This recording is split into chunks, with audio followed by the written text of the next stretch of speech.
Patrick Ky. Bonjour Florine Galeron. Merci d'avoir répondu à l'invitation du Paris Air Forum. Vous êtes le directeur exécutif de l'Agence européenne de sécurité aérienne. On a beaucoup de sujets à évoquer avec vous, entre la gestion des protocoles sanitaires sur les vols européens, le retour du Boeing 737 MAX, l'arrivée de l'avion à hydrogène et ses implications en matière de certification. On va commencer par la crise sanitaire. Votre agence a publié en juin des recommandations pour voyager en avion malgré la pandémie. Quel bilan vous tirez de ces mesures ? Alors effectivement, l'agence a publié en juin des mesures sur la manière dont on pouvait gérer les passagers de manière sûre dans les aéroports et à bord des avions. Et donc, on a proposé un certain nombre de mesures qui n'avaient pas de valeur réglementaire parce que, en fait, la santé, comme on le sait maintenant tous, ça n'est pas un sujet européen, donc on ne pouvait pas adopter un règlement européen qui serait obligatoire pour l'ensemble du secteur. Donc, on a proposé des lignes directrices, on appelle ça des guidelines, qui invitait les acteurs du transport aérien à suivre un certain protocole sur la gestion des passagers, sur les gestes sanitaires, sur le remplissement, comment remplir les avions, etc. Le bilan qu'on en tire, c'est que on a fait des études statistiques sur la manière dont tout ça se passait.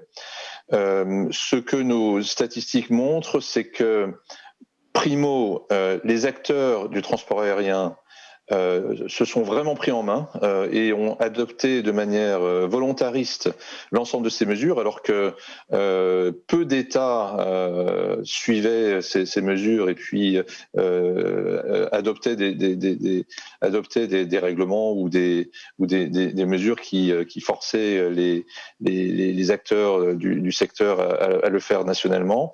Mais on s'est aperçu que bien qu'il n'y ait pas de règlement, bien qu'il n'y ait pas d'action au niveau des États, les acteurs industriels ont vraiment joué le jeu et ont mis en place tous ces protocoles sanitaires. Ça, c'est le premier point. Deuxième point, c'est que ce protocole marche, puisque d'une part, on a réussi à encore filtrer davantage le nombre de cas possibles de passagers malades qui voudraient prendre l'avion. On est arrivé à des taux qui étaient très très marginaux. Pour reprendre des indicateurs qu'on connaît très bien maintenant de nombre de cas par 100 000, on est à un taux de passagers ayant des symptômes, parce que évidemment ceux qui n'ont pas de symptômes, on ne peut pas les détecter, mais des passagers présentant des symptômes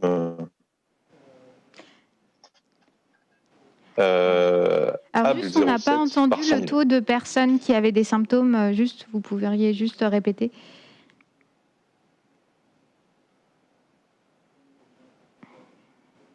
Oui, taux de 0,07 par 100 000 passagers, donc des taux très très faibles. D'accord. Le deuxième enseignement qu'on a tiré de ce protocole, c'est que quand on regarde le taux des compagnies aériennes, des aéroports, donc les personnels qui ont été exposés aux passagers, on est dans des taux de maladie qui sont entre 30 et 50 fois inférieurs au taux moyen des États dans lesquels ces employés résident. Ce qui veut dire que, d'une part, les acteurs du transport aérien sont très responsables, c'est-à-dire que on a mis en place des moyens qui permettent de faire en sorte que les employés eux-mêmes soient le moins malades possible. Et puis, par ailleurs, le taux de transmission de passagers vers des employés est très faible, si ce n'est quasiment nul. Donc tout ça montre que le transport aérien, en tant que tel, n'est pas un vecteur de transmission du virus. D'accord. Et ça, je pense que c'est quelque chose de très important. D'accord, très bien. Et donc, avec la reprise de l'épidémie dès le mois d'août, on a vu des pays mettre en place de manière unilatérale des restrictions de voyage, notamment des quarantaines. Comment faire pour relancer le trafic sans quarantaine et de manière harmonisée en fait entre tous les pays? Alors c'est un vrai problème. On a vu effectivement, alors que le trafic avait commencé à reprendre dès le mois de juillet, on a vu avec la mise en place de mesures de quarantaine de manière complètement désordonnée en Europe par un certain nombre d'États, on a vu le trafic aérien baisser. Non pas parce que il pose des problèmes des problèmes sanitaires, mais plus parce que les passagers étaient face à une grande incertitude sur les mesures auxquelles ils pouvaient être soumis une fois à leur aéroport de destination. Est-ce que vous êtes soumis à des tests, une quarantaine? Et puis aussi les mesures auxquelles ils pourraient être soumis lors de leur retour. Et tout ça a fait que la demande de transport aérien a fortement baissé. Alors que, on le sait, la quarantaine, lorsque on a des pays qui sont avec des taux d'incidence relativement semblables, la quarantaine ne sert à rien. Et ce sur quoi nous travaillons en ce moment, c'est un protocole qui permettrait de dire, écoutez, quand on a deux pays qui sont avec des risques semblables, ça n'a strictement aucun sens d'imposer des mesures supplémentaires à destination ou au départ. D'accord. Et donc, vous avez commencé à l'évoquer, vous travaillez sur de nouveaux protocoles. Qu'allez-vous apporter de plus? On va apporter d'une part des choses qui sont du bon sens. Quand vous avez des passagers qui viennent d'un pays avec un faible taux d'incidence qui vont vers un pays à plus haut risque, c'est ridicule qu'ils soient soumis à une quarantaine, complètement ridicule. Lorsque on a des voyageurs qui vont d'un pays à haut risque à un autre pays à haut risque, quel est l'intérêt de mettre en place des mesures spécifiques, donc des choses comme ça. Et ce qui est beaucoup plus intéressant encore, c'est que nous avons, avec nos collègues de l'agence de contrôle des maladies infectieuses, le CDC, nous avons fait des études statistiques sur l'efficacité des protocoles sanitaires, c'est-à-dire qu'est-ce qui se passe lorsque vous imposez 14 jours de quarantaine? Quelle est la proportion d'efficacité, quelle est la mesure d'efficacité de cette quarantaine sur la probabilité d'avoir des malades qui peuvent passer au travers de ce filtre. On s'aperçoit que, par exemple, lorsqu'on a 14 jours de quarantaine, on n'est pas à une efficacité de 100%, on est à une efficacité de 90%. Et on fait cette analyse statistique pour une quarantaine de 14 jours, pour une quarantaine de 7 jours, pour une quarantaine de 5 jours, 3 jours, etc. Ce qui nous donne des statistiques assez intéressantes. Par exemple, pour une quarantaine de 7 jours, on descend à 80% d'efficacité. Et puis, on fait aussi des analyses statistiques sur des panachages de solutions, c'est-à-dire un test au départ, une quarantaine et un test à la fin de la quarantaine, quel est le taux d'efficacité? Et on montre que on peut, en associant une quarantaine réduite, par exemple de 7 jours ou de 5 jours, avec un test à la fin de cette quarantaine, évidemment un test négatif, on arrive à des taux d'efficacité qui sont très comparables à une quarantaine de 14 jours, par exemple.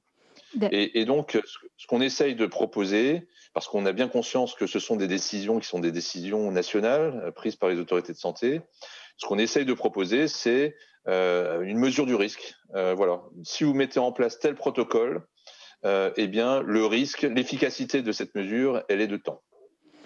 J'espère que ça va permettre d'harmoniser au moins les mesures qui seront mises en place en Europe.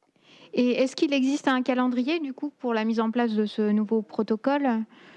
Alors, on est en train de finaliser ce protocole. On espère pouvoir le publier la semaine prochaine.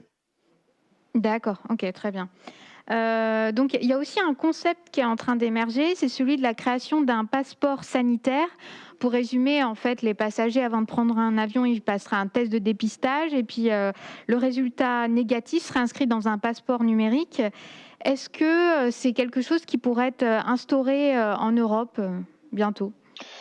Ce sur quoi tous les experts, je suis pas un expert médical, hein, mais ce que nos experts médicaux nous disent, c'est que le test n'a de valeur qu'à l'instant où il est pris.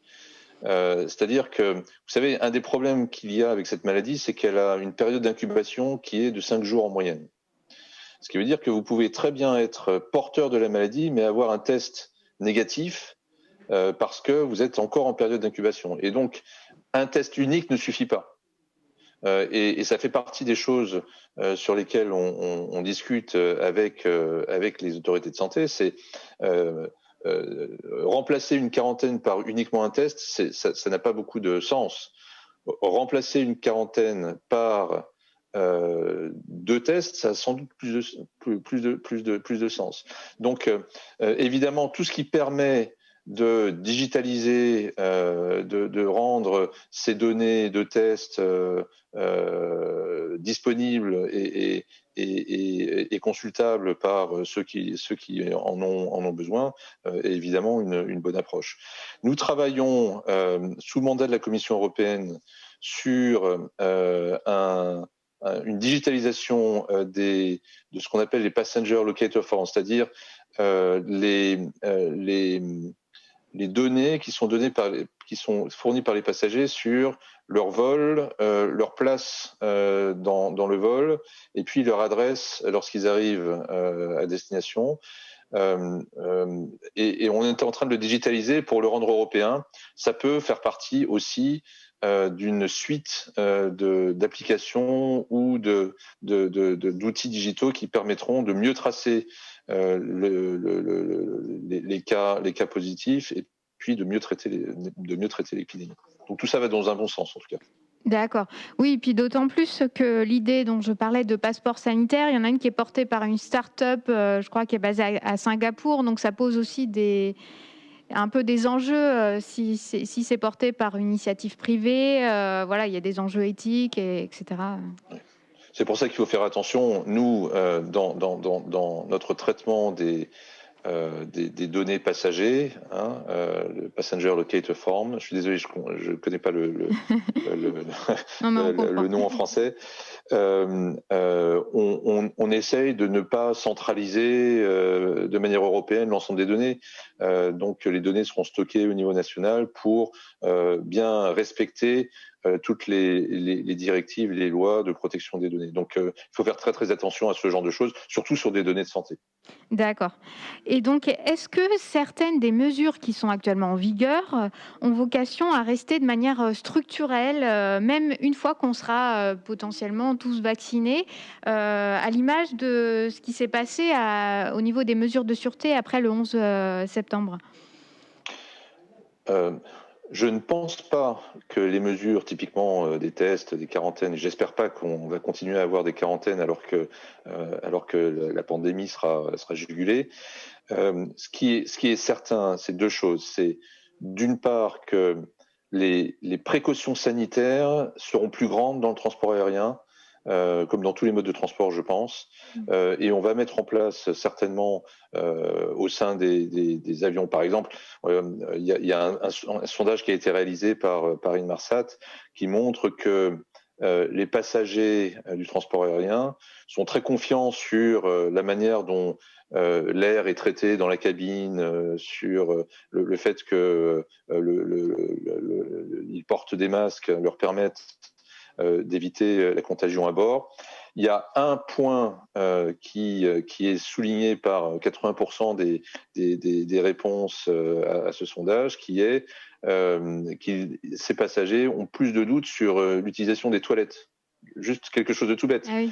Et ça, ce qui est clair, c'est que on va le prendre en compte et vraisemblablement, dans les cabines d'avions du futur, il y aura des processus de désinfection des toilettes après chaque utilisation, quelque chose comme ça. Donc vous voyez, ça fait partie des choses qui certainement seront amenées à durer. Mais en revanche, j'espère qu'on ne sera pas obligé ad aeternam de porter un masque lorsqu'on prend l'avion. Ou de passer des tests alors que l'épidémie est jugulée. D'accord, très bien. Donc, on va parler maintenant du Boeing 737 MAX. Les autorités américaines ont donné leur feu vert mercredi pour qu'il puisse revoler. Est-ce que le régulateur européen que vous êtes va en faire de même? Donc, nous avons beaucoup travaillé sur le sujet, comme vous pouvez l'imaginer, et nous avons tenu à avoir une analyse complètement indépendante de la sécurité de cet avion. Et donc, nous avons fait nos propres analyses, nous avons fait nos propres vols d'essai. Nous avons pris des équipes de pilotes d'essai qui ont passé au crible tous les comportements de l'avion. Toutes ces études nous montrent qu'effectivement, nous pensons que l'avion peut être remis en service. Nous avons commencé à mettre en place toutes les mesures qui permettent de le remettre en service. Il est vraisemblable que dans notre cas, nous adopterons les décisions qui permettent de le remettre en service dans le courant du mois de janvier. D'accord, donc on peut tabler du coup sur janvier, c'est ça le calendrier. D'accord. C'est ça le calendrier pour nous. D'accord. Et donc, plus généralement, quels enseignements vous tirez de ce dossier? Qu'est-ce qui a failli et qui doit être réformé dans le système américain? Alors, il y a beaucoup d'enseignements évidemment qu'on a tirés de ce dossier, de cette tragédie. Des enseignements sur la gestion du risque en termes de certification, des enseignements sur notre mode de travail lorsque nous ne sommes pas l'autorité de certification primaire, puisque Boeing c'est un avion américain, donc l'autorité de certification primaire c'est la FAA. Et dans ce cadre-là, jusqu'à présent, il y avait un certain nombre de choses que nous ne faisions pas parce que nous n'étions pas l'autorité primaire. Donc là-dessus, on a évidemment réfléchi et décidé que pour tout ce qui concerne les systèmes critiques, en termes de sécurité, nous allons systématiquement, même si nous ne sommes pas l'autorité primaire, revoir, analyser de manière indépendante le comportement de ces systèmes critiques. Nous avons aussi, mais là-dessus, il faudra qu'on en discute avec nos partenaires internationaux, entamé une réflexion sur le fait que comment est-ce qu'on certifie un avion dont l'architecture de base date des années 60 et qui, de proche en proche, a évolué jusqu'à aujourd'hui. Et quel référentiel on prend pour le certifier? C'est vraiment un sujet qui est important et sur lequel il faut qu'on évolue avec nos collègues américains notamment. Donc on a beaucoup de pistes d'évolution. On a aussi réfléchi sur la place des facteurs humains dans l'évaluation, la certification des systèmes. On va renforcer certainement cette évaluation des facteurs humains. Donc on a vraiment beaucoup d'enseignements qu'on a tirés de ces accidents. C'est d'ailleurs à force du transport aérien et du domaine aéronautique de toujours apprendre des accidents pour être meilleur. Alors pour ce qui concerne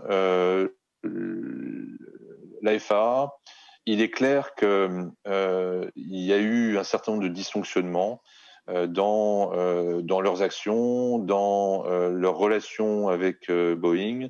Je ne vais pas rentrer dans le détail, et puis c'est pas à moi de le faire, mais je pense qu'effectivement la FAA est en train de mettre en place des mesures correctives pour justement tirer les enseignements de cette tragédie.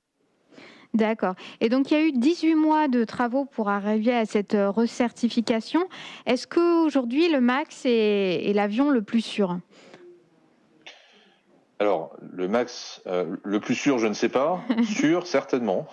Après tout ce qu'on a fait, ce que nous pouvons garantir, est vraiment en toute indépendance, et après avoir trituré l'avion dans tous les sens, y compris lors des tests en vol, nous pouvons dire que l'avion est sûr. D'accord. Et Sûr, donc, après, ça, je ne sais pas. plus globalement, quelles seront les conséquences pour la certification des prochains avions? Est-ce que voilà, ce sera forcément durci ou avec des délais allongés?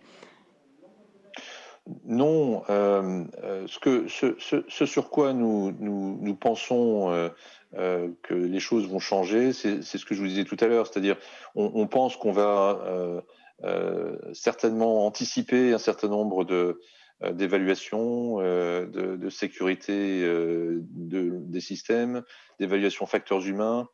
On va sans doute être plus intransigeant sur le fait que certaines analyses de sûreté ou de sécurité doivent être à tout prix finalisées avant qu'on passe à des étapes ultérieures. Ce qui va changer, c'est certain, c'est la manière dont on valide, dont on certifie des Boeing, ça c'est clair. Mais est-ce que ça va avoir un impact sur les délais? Non, je ne crois pas. On va faire les choses de manière différente. D'accord, très bien. Et donc, quel regard vous portez sur les VTOL, ces avions à décollage vertical? Comment vous allez réglementer ce type d'appareil?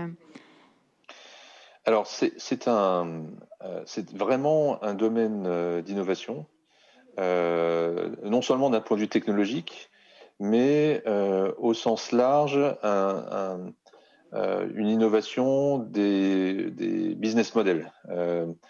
Euh, la plupart des produits que nous voyons de VTOL sont des produits qui englobent euh, quasiment toute la chaîne de valeur. C'est-à-dire que les produits les plus avancés, notamment Volocopter et Lilium, pour en citer deux, le business model des entreprises, c'est non seulement de fournir une machine, mais c'est aussi de l'opérer, c'est de construire ce qu'on appelle des vertiports, donc les endroits où ils peuvent décoller et atterrir.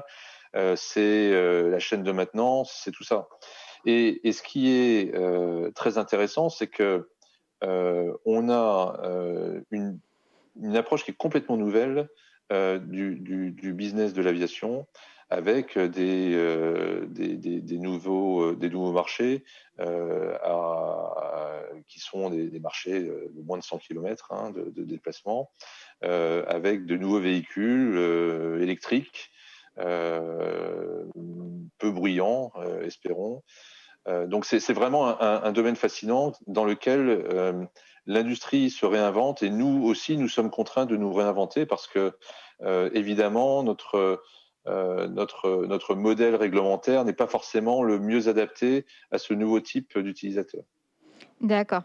Et du coup, avec la transition énergétique de l'aviation, on parle aussi beaucoup de biocarburants, avec à terme des taux d'incorporation qui seront supérieurs à ceux qu'on connaît aujourd'hui, voire même à plus long terme des carburants synthétiques. Alors là aussi, quelles implications ça pose, notamment en matière de certification? Alors, nos avions sont certifiés enfin les moteurs surtout sont certifiés pour pouvoir fonctionner avec du fuel qui pourrait, dans lequel la proportion de biofuel pourrait être jusqu'à 50%. Hmm. Et aujourd'hui, on est, je crois, à 0,5%. Donc, jusqu'à ce qu'on arrive à ces 50%, il n'y a rien à faire sur les moteurs. Donc, c'est uniquement un problème de supply chain. C'est uniquement un problème de fourniture de ce type de fuel. Alors, si on veut aller au-delà et avoir des fuels complètement synthétiques, évidemment, il faudra revoir les modèles potentiellement les modèles de combustion des moteurs, etc. Mais on peut dire que jusqu'à 50% de composition du fuel, l'avion tel qu'il existe aujourd'hui est tout à fait capable de voler et a été certifié pour. D'accord. Je crois que c'est Rolls-Royce, c'est ça, qui propose des moteurs qui peuvent aller au-delà de 50%. Alors, il y a certains motoristes qui peuvent aller au-delà. Mm. Nous, il faut ça fait partie des choses qu'il faut qu'on valide, hein, qu'on Mm. certifie. On ne l'a pas encore fait. Il y a pas, je ne pense pas qu'il y ait de vraies difficultés techniques. Mm. Il y en a certainement, mais ça, il faut qu'on regarde. On n'a pas certifié de moteur qui va au-delà de 50%. D'accord, très bien. Et à plus long terme, on parle d'avions à hydrogène. L'hydrogène, ça constitue un défi à relever en termes de sécurité, avec notamment des concepts d'ailes volantes. C'est Airbus notamment qui en a parlé. C'est complètement en rupture avec ce qui se faisait jusqu'à présent. Quels seront les défis à relever de ce type d'aéronef? Et est-ce qu'il faut s'attendre là aussi à des délais de certification allongés? Alors, ce qui est clair, c'est que l'hydrogène, c'est une vraie rupture technologique. Ce qui est clair aussi, c'est que la manière dont on stocke l'hydrogène dans un avion, la manière dont on va le diffuser au moteur, doit être complètement nouvelle par rapport à ce qu'on fait actuellement dans les circuits de distribution du kérosène. Et ça doit être complètement revu et certifié. Est-ce qu'il y aura des délais supplémentaires? Il y aura certainement beaucoup de travail au départ sur une telle rupture technologique. Et c'est la raison pour laquelle nous avons commencé à travailler avec un certain nombre d'acteurs européens pour se préparer justement à cette rupture technologique qui permettra d'accompagner les développements industriels. Ce qui est clair, c'est que typiquement, le volume nécessaire d'hydrogène pour pouvoir amener un avion court moyen courrier à destination est beaucoup plus grand que le volume de kérosène, ce qui pose des problèmes de structure, ce qui pose des problèmes de taille des réservoirs. Et c'est pour ça que Airbus a notamment proposé des concepts très très innovants, d'ailes volantes ou des choses comme ça. Il y a des problématiques de température de stockage. Il y a des problématiques d'explosivité, de circuits de distribution. Et là-dessus, nous avons tout à apprendre. Donc, nous avons commencé à travailler avec des acteurs industriels qui connaissent ce sujet pour, d'une part, apprendre, nous, de notre côté, qu'est-ce que ça veut dire, tout ça, et puis commencer à réfléchir à la manière dont on peut certifier ce nouveau type de propulsion, ce nouveau type de carburant. Mais c'est passionnant. Et ça sera certainement une des vraies révolutions technologiques du futur. D'accord. Bah, merci beaucoup. Ce sera le mot de la fin. Et en tout cas, merci encore d'avoir participé au Paris Air Forum. Bonne journée. Merci à vous. Bonne journée.